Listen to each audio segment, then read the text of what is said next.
मेरे नेता आजम खान नहीं, मेरे नेता असदुद्दीन ओवैसी है, बस उसके अलावा कोई नहीं। उत्तर प्रदेश के मुसलमान सुनो, हमारे मीडिया भाई क्या कह रहे हैं कि तुम्हारे पास वोट बैंक नहीं है।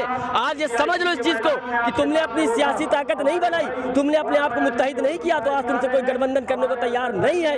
इस चीज को समझ लो, समझ लो, समझ लो मेरे भाई, और जितना जल्दी हो सके समझ लो, वरना जितना देर करोगे उतना ज्यादा नुकसान होगा तुम्हारा। उन्होंने मुलायम सिंह को कह दिया कि तुम्हारा रफीके मुल्क है। कैसे रफीके मुल्क हो गया? हमारे रफीके मुल्क हमारे उलमा है, हमारे रहबर हमारे उलमा है, ये रफीके मुल्क होंगे हमारे रफीके मुल्क नहीं है ये, ना हमारे रहबर है। अब सियासी रहबर अगर कोई है हमारा तो बैरिस्टर असदुद्दीन ओवैसी है, उसके अलावा कोई नहीं है, वही हमारा रहबर है। हम किसी को नहीं मानते अपना रहबर। जितनी भी पार्टी है उत्तर प्रदेश के अंदर, ये जो चुनाव लड़ने के लिए आ रही है, समाजवादी, कांग्रेस, बीएसपी, आम आदमी, महान दल, फला दल, सलाना दल, फलाना दल, ये सब क्या मुशायरा करने के लिए आ रही है? मैं पूछ रहा हूँ, ये सब क्या मुशायरा करने के लिए आ रही है? ये वोट नहीं काटेंगी, ये इलेक्शन नहीं लड़ेंगी, ये वोट नहीं लेंगी, तो हम पर क्यों इल्जाम लगाते हो? अगर सच्चर कमेटी कह रही है कि सबसे बदतर जिंदगी मुसलमान गुजार रहा है, यानी कि एक पाया खराब हो चुका है, अगर हम उस पाए को खड़ा करने की बात कर रहे हैं तो बताइए कौन सी देशद्रोही की बात हम कर रहे हैं? हम तो देशभक्ति की बात कर रहे हैं ना। हम तो कह रहे हैं कि मेरा मुल्क, मेरा वतन मजबूत हो। अगर मुसलमानों को नजरअंदाज आप करेंगे इस मुल्क के अंदर, तो ये मुल्क कमजोर होगा। ये बीजेपी को समझने की जरूरत है, और ये संघ इस देश को कमजोर कर रहा है, मुसलमानों को कमजोर कर। मैं जब से होश संभाला हूँ, मैंने सिर्फ ओवैसी को अपना नेता माना। मैं 2014 से पार्टी हूँ, मेरी उम्र 17 साल की थी उस वक्त, और मैंने सिर्फ जब सियासत में अपनी आंखें खोली तो मैंने ओवैसी साहब को अपना लीडर माना, उसके अलावा मैंने किसी को अपना लीडर।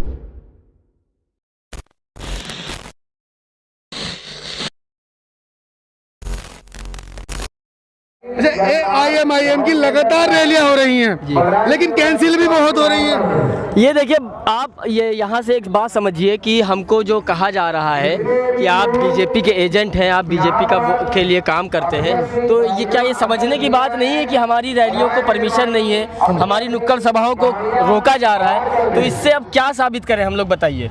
तो ये भी एक समझने की चीज़ है नौजवानों को, जो हम पर इल्ज़ाम लगा रहे हैं, कि वो देखें कि हुकूमत किस तरह से हमारे खिलाफ खड़ी है, हुकूमत हमें किस तरह से परेशान करी। अभी फर्रुखाबाद के अंदर हमारे ज़िला अध्यक्ष को पुलिस ये कह के उठा ले गई कि यहाँ पे पाकिस्तान जिंदाबाद के नारे लगे, जबकि वहाँ पे वारिस पठान जिंदाबाद के नारे लगे थे। हमारी पार्टी जाती है, उनको छुड़ा कर लाती है, वो बात अलग है, लेकिन हुकूमत का पूरा दबाव है कि MIM के कार्यकर्ताओं को, MIM के जो चाहने वाले हैं उनको किस तरह से दबाया जाए, उनको डिटेन किया जाए। लोग कहते हैं कि भड़काओ भाईजान, भड़काओ भाषण देते हैं, क्या पता इस वजह से नुक्कड़ सभाएं कैंसिल हो रही हैं। भाई देखिए, आप भड़काऊ भाषण की बात कर रहे हैं। आज भड़काऊ भाषण का असर ये हुआ है कि आज जो नौजवान खड़ा है ये हिस्सेदारी की बात कर रहा है। इससे पहले जो ये बात करता था, ये कहता था कि बीजेपी है, बीजेपी को रोकना है, हमको और कुछ नहीं चाहिए। लेकिन आज ये नौजवान कह रहा है कि अगर राजभर की आबादी 2% है, आप उससे गठबंधन करते हैं, आपकी खुद की आबादी 7% है, 2% एक साथ है। मैं बता रहा हूँ ना, सुनिए, मैं इतना कह रहा हूँ कि अगर अखिलेश यादव खुद 7% का वोट रखते हैं, 2% से कहते हैं गठबंधन कर लो, RLD से कहते हैं गठबंधन कर लो, 3% की आबादी, उससे कहते हैं कि सीटें भी ले लो और डिप्टी CM का पद भी ले लो। लेकिन क्या ऐसी वजह है कि मुसलमानों से जो 20% की आबादी रखता है, उससे कहा जाता है कि तुम दरी बिछाओ, तुम कुर्सी लगाओ, तुम सोयाबीन की बिरयानी खा लो, तुम हमसे पैसा ले लो, तुम हमारे लिए झंडा जिंदाबाद मुर्दाबाद लगाओ। और हमारे मुशायरों में अब क्या हो रहा है आपको बता दूं, मुझको इतनी तकलीफ है इस चीज़ की कि शायरों के सर के ऊपर से हमारी सफ़ेद टोपी को उतार के अपनी लाल मनहूस टोपी लगा रहा है। वो ये कौन कर रहा है मालूम है आपको? ये कर रहा है वो, क्या नाम उसका, अबू आसिम आदमी, वो ये किया जा रहा है। हमारी टोपियां उतार के लाल टोपियां लगाई जा रही, मैंने खुद देखा। ये वो भी मुस्लिम ही है, आप भी मुस्लिम हैं, जाट एक साथ है, राजभर एक साथ है, आप एक साथ नहीं है, शायद इसी वजह से गठबंधन करने के लिए मना कर रहे हैं। यही चीज़ तो हम समझा रहे हैं, हम यही चीज़ मेरे भाई समझा रहे हैं कि मुत्तहिद होने की ताकत देखो मुसलमानों, ये इत्तेहाद की ताकत देखो। वो 2% है, मुत्तहिद है, तो उनके साथ गठबंधन करने को कहा जा रहा है। लेकिन तुम्हारे वोटों की उत्तर प्रदेश के अंदर कोई अहमियत नहीं है, इसकी वजह से तुमको कोई बात करने को तैयार नहीं तुम्हारी। यही वजह है कि हम एक सियासी ताकत नहीं है, हमारे पास एक लीडर नहीं है, हमारे पास एक झंडा नहीं है, हमारे पास एक पॉलिटिकल पावर नहीं है, और उनके पास क्या, उनका एक नेता है। आपकी पार्टी समाजवादी पार्टी कही तो जाती है, कहते हैं समाजवादी पार्टी, नमाजवादी पार्टी। कौन कहता है? आप ही लोग कहते हैं, बीजेपी इल्जाम लगाती है समाजवादी पर। हम नहीं कहते, ये उन लोगों ने बनाया जिनको दलाली करना था। उन्होंने मुलायम सिंह को कह दिया कि तुम्हारा रफीके मुल्क है। कैसे रफीके मुल्क हो गया? हमारे रफीके मुल्क हमारे उलमा है, हमारे रहबर हमारे उलमा है, ये रफ़ीक मुल्क होंगे हमारे रफ़ीक मुल्क नहीं है ये, ना हमारे रहबर है। अब सियासी रहबर अगर कोई है हमारा तो वो बैरिस्टर असदुद्दीन ओवैसी है, उसके अलावा कोई नहीं है, वही हमारा रहबर है। हम किसी को नहीं मानते अपना रहबर। अच्छा, आपके मंच से ज़्यादातर मुस्लिमों की बात क्यों होती है? हमारे मंच से मुस्लिमों की बात इसलिए होती है, और ये समाजवादी जितनी पार्टियां सुन लें इसलिए हमारे मन से होती है, क्योंकि हिंदुस्तान एक समझ लीजिए कुर्सी को समझिए, एक पाया सिख का है, एक पाया ईसाई का है, एक पाया मुसलमान का, एक पाया हिंदू का है। अगर सच्चर कमेटी कह रही है कि सबसे बदतर जिंदगी मुसलमान गुजार रहा है, यानी कि एक पाया खराब हो चुका है। अगर हम उस पाए को खड़ा करने की बात कर रहे हैं तो बताइए कौन सी देशद्रोही की बात हम कर रहे हैं?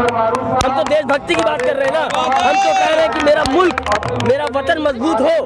अगर मुसलमानों को नजरअंदाज आप करेंगे इस मुल्क के अंदर तो ये मुल्क कमजोर होगा। ये बीजेपी को समझने की जरूरत है, और ये संघ इस देश को कमजोर कर रहा है, मुसलमानों को कमजोर करके। तो कह रहे हैं राष्ट्र को हम मजबूत कर रहे हैं। कैसे राष्ट्र मजबूत कर रहे हैं? मैंने कहा ना, कुर्सी कैसे टिकेगी इस देश की जब एक पाया कमजोर है, वो मुसलमान है। तो अगर वो पाए को हम मजबूत नहीं करेंगे तो कैसे खड़ा होगा? आपके नेता आजम खान है नहीं? मेरे नेता आजम खान नहीं, मेरे नेता असदुद्दीन ओवैसी है, बस उसके अलावा कोई नहीं।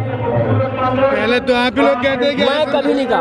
मैं जब से होश संभाला, हित में बोलने, मैं जब से होश संभाला हूँ, मैंने सिर्फ ओवैसी को अपना नेता माना। मैं 2014 से पार्टी हूँ, मेरी उम्र 17 साल की थी उस वक्त, और मैंने सिर्फ जब सियासत में अपनी आंखें खोली तो मैंने ओवैसी साहब को अपना लीडर माना। उसके अलावा मैंने किसी को अपना लीडर नहीं माना। ओवैसी को माना लीडर जी, लेकिन बात तो वही है। क्या बात? आप लीडर मान रहे हैं, आप ही कौन कह रहे हैं वो वोट काटने के लिए आ रहे हैं? ये जितनी भी पार्टी है उत्तर प्रदेश के अंदर, ये जो चुनाव लड़ने के लिए आ रही हैं, समाजवादी, कांग्रेस, बीएसपी, आम आदमी, महान दल, फला दल, सलाना दल, फलाना दल, ये सब क्या मुशायरा करने के लिए आ रही है? मैं पूछ रहा हूँ, ये सब क्या मुशायरा करने के लिए आ रही हैं? ये वोट नहीं काटेंगी, ये इलेक्शन नहीं लड़ेंगी, ये वोट नहीं लेंगी, तो हम पर क्यों इल्जाम लगाते हो?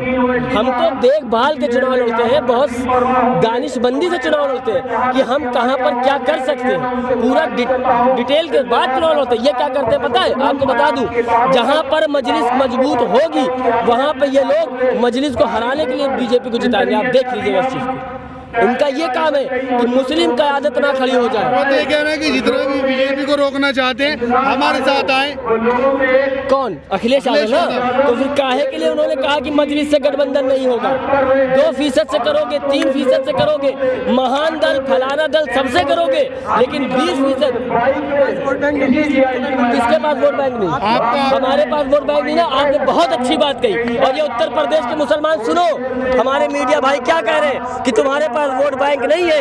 आज ये समझ लो इस चीज को कि तुमने अपनी सियासी ताकत नहीं बनाई, तुमने अपने आप को मुत्तहिद नहीं किया, तो आज तुमसे कोई गठबंधन करने को तैयार नहीं है।